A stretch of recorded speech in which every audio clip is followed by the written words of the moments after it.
to start out by suggesting that in the year 2018, and I understand that it's not tantamount to purchase, but that any country that institutes any practice that is called bride pricing might be someone who we should consider the nature of our business and interaction with, regardless of their culture, customs, or tradition. I mean, it's a head scratcher.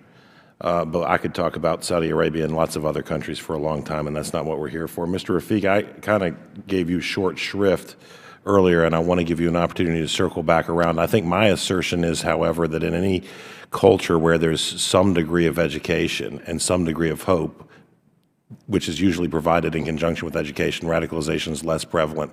I'm just going to give you the floor for the balance of my time. Thank you. I think that if we look at the term radicalization and radicalism, I think radicalism has often been the preserve of the middle class and the educated class, whether that's far left radicalization or whether that's far right, or whether in this case Islamist radicalization.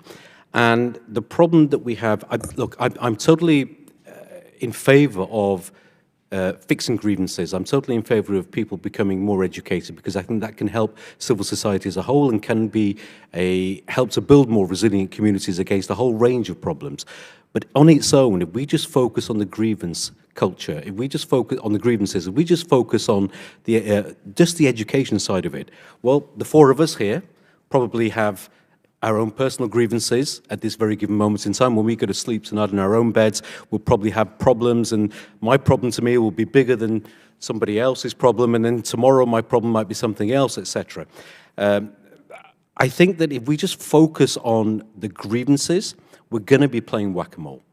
We should, as a civil society, educate people more because it will help. We should focus on grievances as a civil society, but if we don't focus on the ideology, we don't focus on Islamism and reverse engineer the intellectual, the ideological, social, emotional, and spiritual aspects of Islamism and Salafi jihadism, we won't fix this problem long term, and that's all I was saying. So no, and I think we found some commonality, and I'll tell you that it strikes me as interesting that I think we're asking the Saudi Arabia to revise textbooks that they send literally across the globe whilst negotiating trillion-dollar arms deals, right?